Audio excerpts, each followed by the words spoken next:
नमोऽस्तु ते महादेवी शिवे कल्याणि शाम्भवी। प्रसीद वेदविनुते जगदम्ब नमोऽस्तु ते।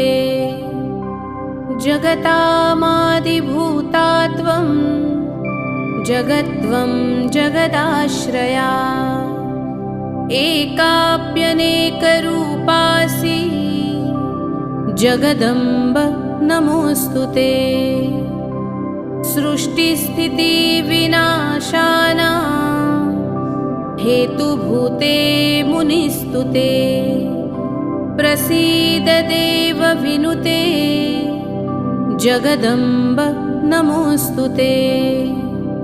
सर्वेश्वरी नमस्तुभ्यं सर्वसौभाग्यदायिनी।